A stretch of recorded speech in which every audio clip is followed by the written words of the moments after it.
Magandang umaga po sa inyong lahat. Eto naman tayo sa isang bagong araw, bagong topic. Pag-usapan natin, bago pala yun, bago ang lahat. Magandang umaga po sa inyong lahat. Elmar Toledo aka Asal Aso, isang tunay na tao. Usapang kanto pero totoo mismo. Fight the Big C. Tara, kape tayo.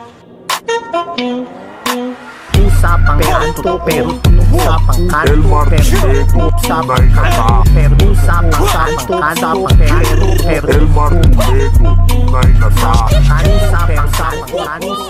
Sa mga nanonood, nakikinig, ano ang dating sa inyo ng age limit sa paghahanap ng trabaho sa Pilipinas? Ayun.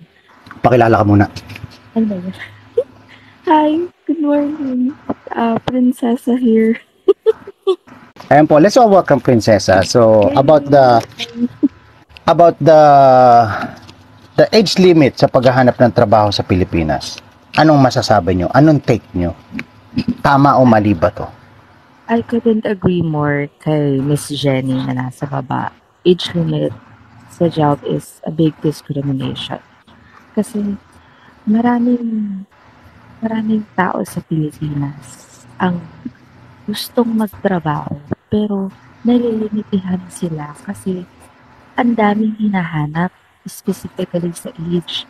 Paano pala pag ako umidad ako ng 40, ng 45, tapos gusto ko pa rin yung trabaho ko.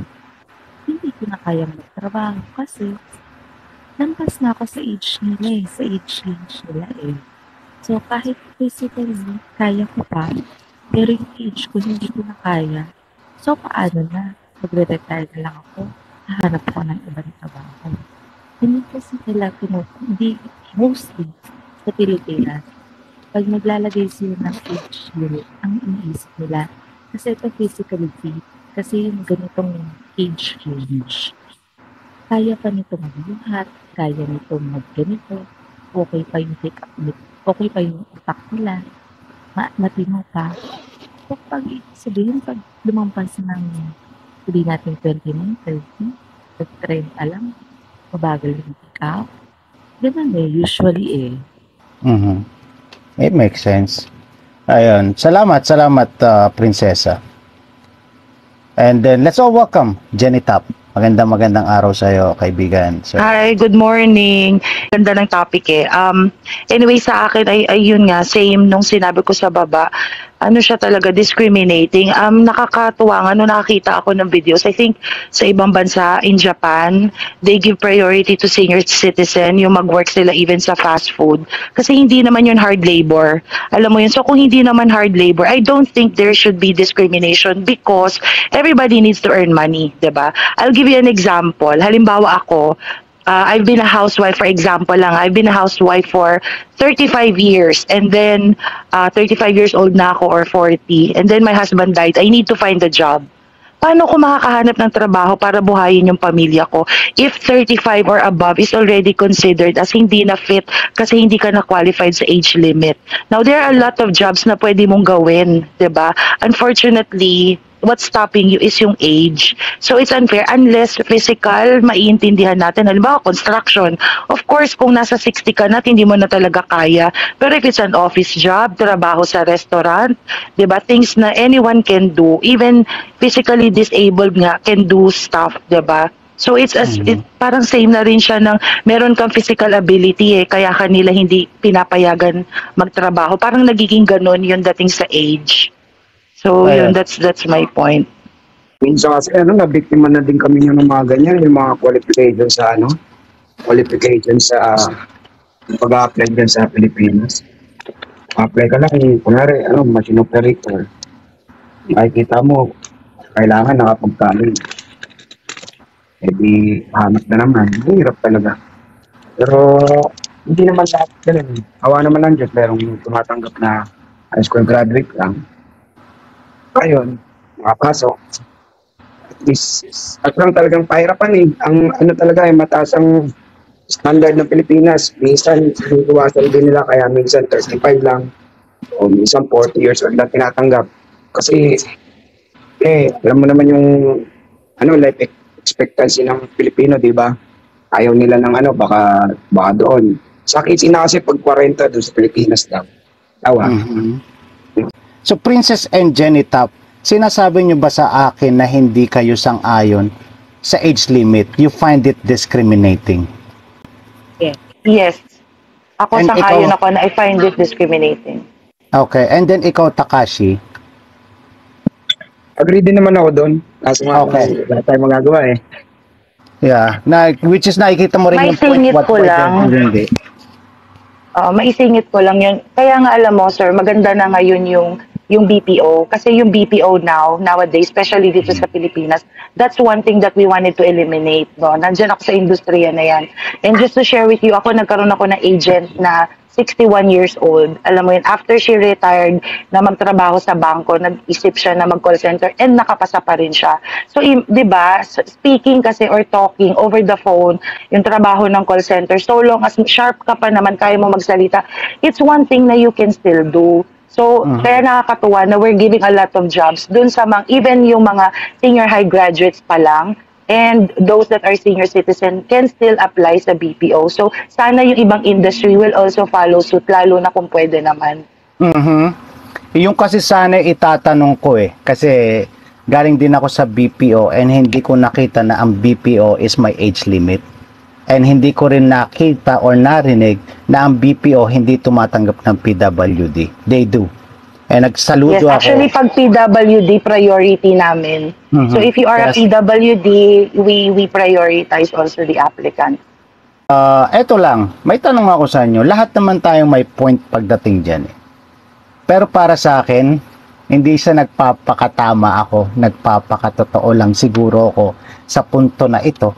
Dahil para sa akin, halimbawa na lang, Takashi, Prinsesa, Jenny Top, or ikaw na nanonood ngayon sa akin, may sarili kang negosyo.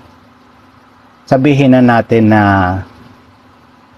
stacker, yung mga taga-deliver ng tubig, taga-deliver ng beer sa lahat ng tindahan sa kanilang kapitbahay. Paano kayo mag-hire ng empleyado nyo? Without discriminating anyone. Actually, doon nga ako pupunta, no, sir. Kasi kung yung example mo kasi is diba, para magde-deliver ng tubig, diba, ganyan, tapos may edad na siya. Honestly, diba, of course, yun yung sa kagaya na sinasabi ko kanina, it matters yung age, depende sa kind of labor. Now, if kailangan niya talaga ng trabaho, I will not hire him para magbuhat ng mga mabibigat, diba? Probably i-hire ko siya, mag-drive kung marunong siya, or something na pwede niyang magawa, pero hindi ko siya i-hire for that physical type of work, kasi baka hindi niya nakayanin. So, baka maawa lang ako, i-hire ko siya, pero maawa lang ako na nakikita ko siyang nagbubuhat ng mabigat. Siyempre, pipilitin niya yan, kakayanin niya yan kung kaya niya ng trabaho. Pero do you wanna hire someone na hirap, diba, just to accomplish the job? Ibig din ako sa kasi syempre tama yung sinabi ni ate, yung bumaba.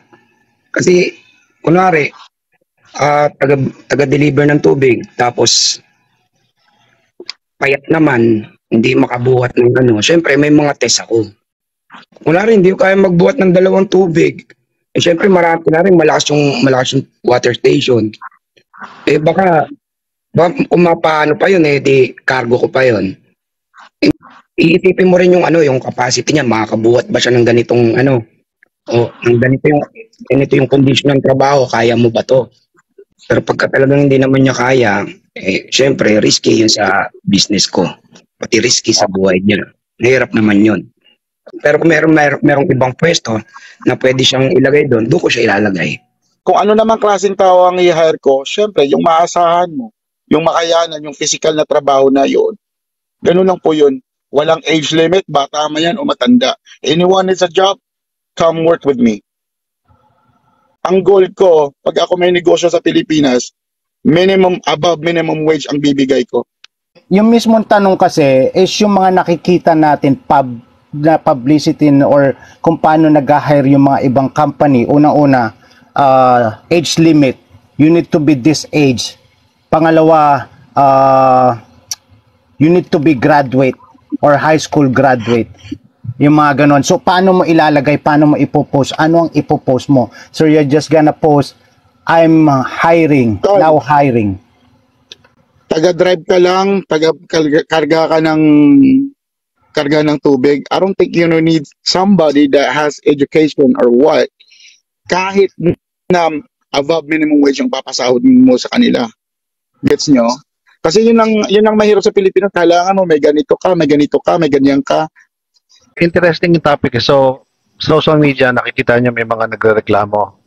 May age limit yung yung requirements, right? Kunyari mag-hire sila. Sa Pilipinas ba nangyari to? Kasi wala akong balita sa Pilipinas. Honest observation, bakit sa Pinas, bakit walang matatanda over 50 sa mga department store? Maganda pong tanong yan. So yung topic ko dito is kung halimbawang ikaw ang may-ari ng business, ilalagay mo ba yung mga nasabing age limit, you need to be graduate, yung mga ganon. So yun yung gusto kong malaman. Kasi nga sinasabi nila na kapag daw merong ganon, kailangan may pleasing personality ka. It's discrimination daw already. Yun yung gusto kong pagdiskusyonan. So para sa akin, halimbawang ako yung may-ari ng isang kumpanya or business. So para sa akin, kung halimbawa akong mag-hire, siguro ilalagay ko lahat doon yung mga gagawin nila sa trabaho. Yung magiging definition ng trabaho. Pero hindi ko ilalagay kung ano yung kailangan ko. Nagets nyo? Hindi. Kasi unang-una, yung age limit, Hindi naman magsama na mag-scale ka doon sa kung ano yung pangangailangan mo doon sa trabaho. Hindi naman masama yan kasi may mga may mga fine prints yan eh. Yeah. Comes to labor. Pero yung age limit, Yeah. okay? Yung nationality, religion, yung para sa akin tol maling-mali yun. Kahit saan mo ang gunutin totoo naman. Sang-ayon din ako doon. Which is kaya nga ang ilalagay ko, hindi ako maglalagay ng age limit. Kasi merong 60 years old, merong 70 years old na mas malakas pa sa akin. Mas malakas pa sa 15 anyos. Bakit ko ilalagay yung age limit? We need to omit that. Iyon, masasabi ko talaga na there's a discrimination if you're asking for age limit. Kasi pwede mo naman palaging sabihin or ilagay sa iyong hiring or sa iyong pag-hire na if you can lift this, if you can do this, then just put it. Kung iyon ang kailangan, iyon ang ilagay mo.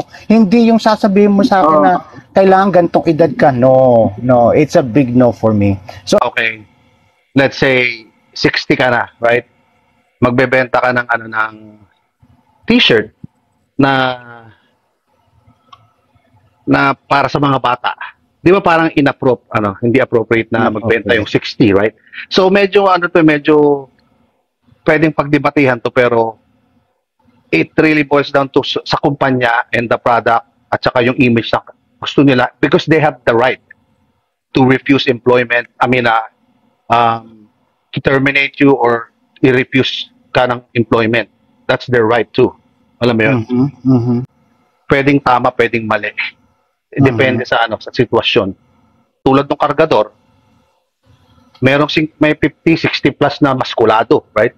So, walang kinalaman yung edad. Kung talagang kaya mo gawin yung trabaho, then you shouldn't be, di ba? Discriminated because of your age. Tulad din kunyari, 14 ka. That's discrimination. Ba't di ka pwede magtrabaho 14 years old, right? Kung malakas ka naman, Yeah, pero tatanggapin mo ba kunyari 14, magbenta ng beer or maging, di ba? Depende yan eh. So, ang hirap sagutin, pero kung magpapakatotoo ka, bakit mo ha-hire yung 14 years old magtrabaho sa bar? Tulad nga nung sinasabi ni Juan Gan, it depends on ano ba talaga yung kailangan mo. Siguro, nagiging discrimination kasi ganun natin iniintindi. Ito na lang, halimbawa, isa sa nakalagay yata dyan is you need to be high school graduate. If I'm not mistaken. So, ikaw Juan Gan, anong masasabi mo dyan? Kailangan mo bang i-post yun kapag nag-hire ka ng tao or discrimination yun? Para sa akin, hindi discrimination yun. So, tsaka araw-araw ko nakikita yun, high school graduate, minimum education. Background. And there's a reason for that. Mhm. Kasi, hindi naman natin ina-assume na porke di ka nakagraduate ng high school, di ka marunong mag-English or hindi ka marunong mag-basic math, right? Exacto. Pero, a high school diploma proves that you can. Na meron kang basic, education. Yun yung prueba mo sa employer mo. Kasi hindi ka nila kilala eh. Mhm. Right? You cannot just say, oh, I know math, I know English. Right? Pupunta ka sa employer.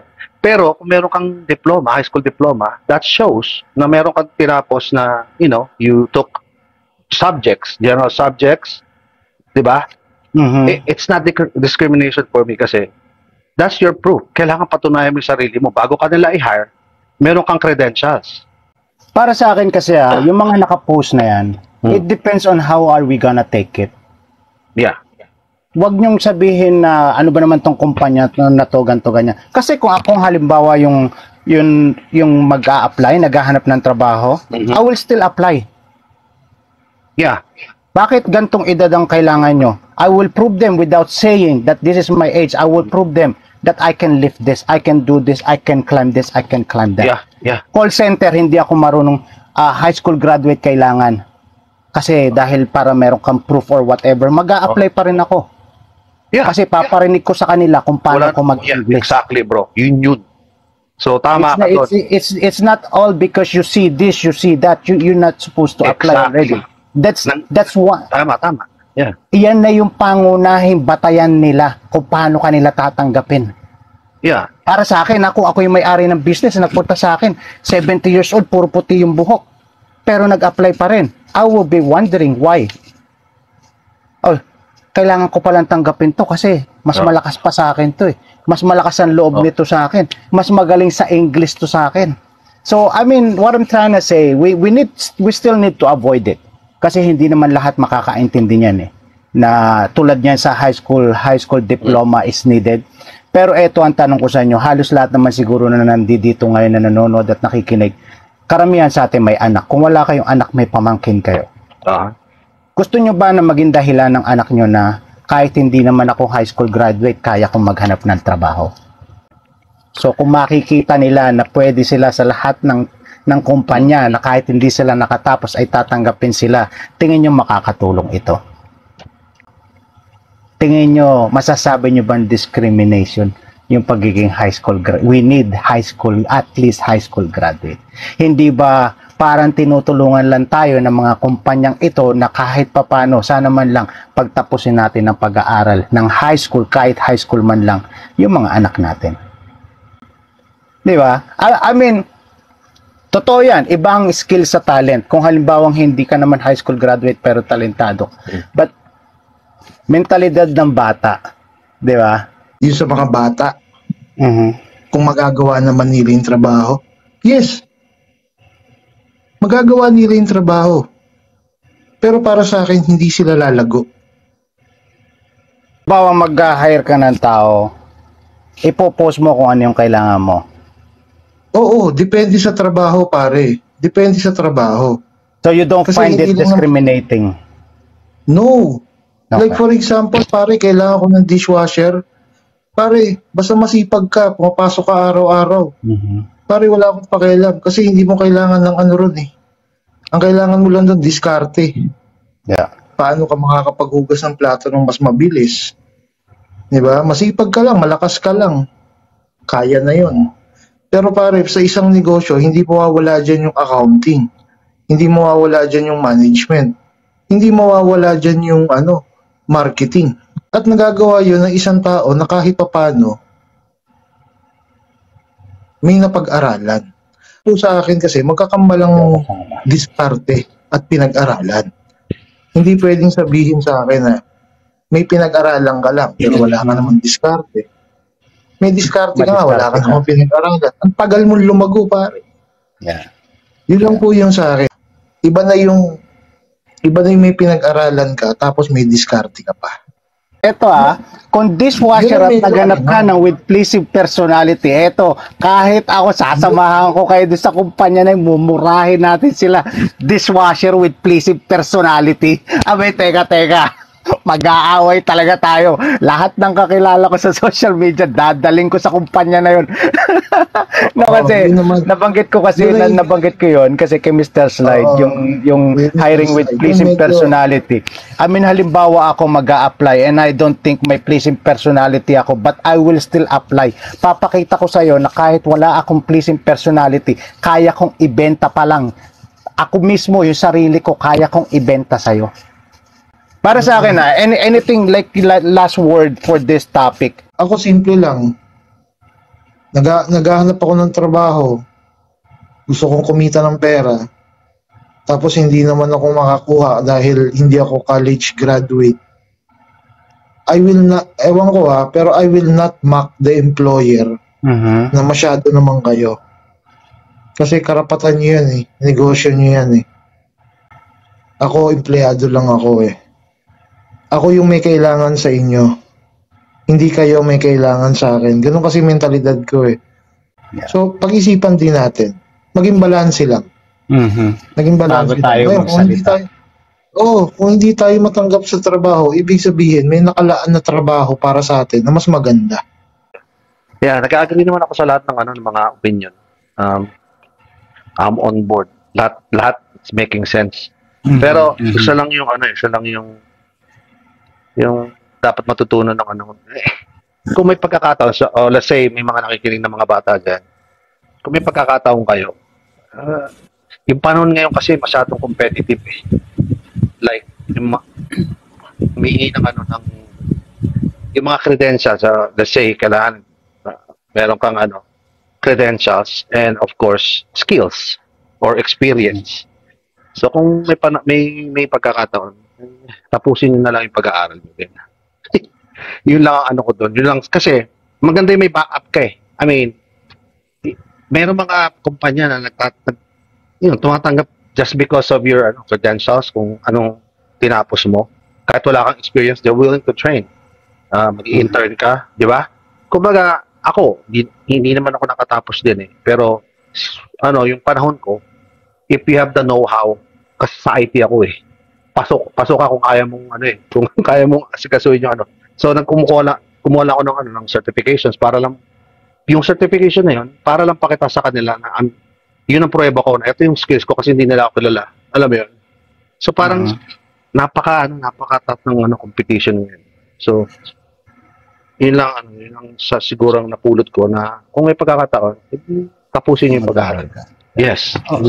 Ayan. Part ako ng parang hiring team sa isang company kasi parang from training ako isang mag-a-assess kung ito ba ay tutuloy natin ang hiring sa taong to or not, ganun. So ako yung isa sa mga nag-grade and we say pleasing personality when it comes to, kasi kami lahat to phone call so hindi ka makikita nung kausap mo kasi from a call center, di ba? So hindi ka makikita ng kausap mo. What we say, on how we define pleasing personality is kung paano ka makitungo sa kausap mo, on how you talk, on how you present yourself as a customer service representative. And hindi naman, pag sinabing pleasing personality, hindi itsurang pinag-uusapan dito. It's ugali, personality po.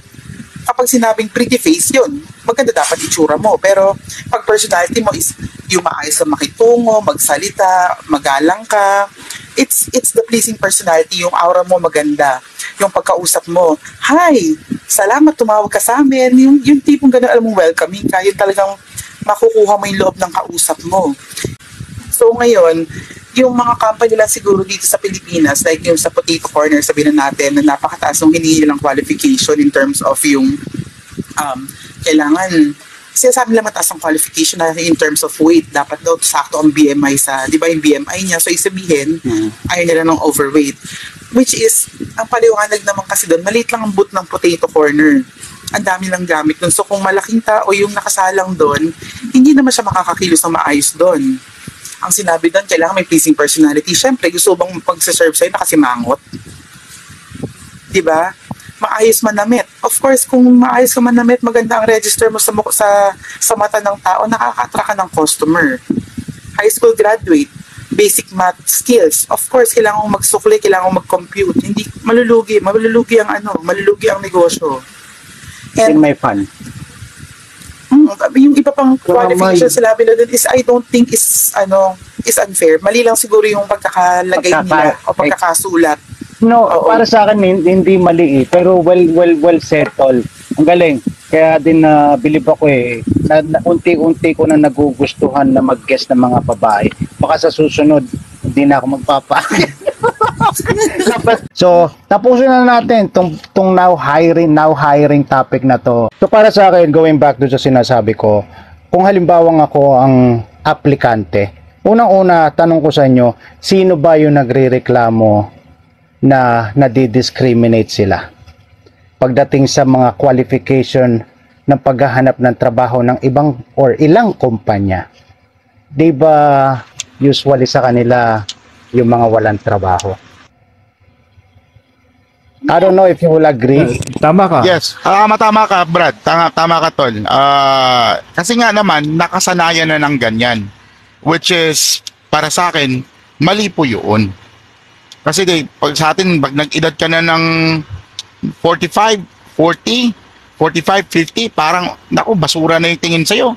Yeah, pero eto Tol, yung sasabihin ko nga kung gusto mo talaga ng trabaho, babalik ko sa call center, alam mo na mas magaling ka dun sa mga taong graduate, alam mo na kahit anong edad mo na mas magaling ka mag-English sa kanila, hindi ka susubok na mag-apply, kailangan mo ng trabaho. Para sa akin, it's still up to you.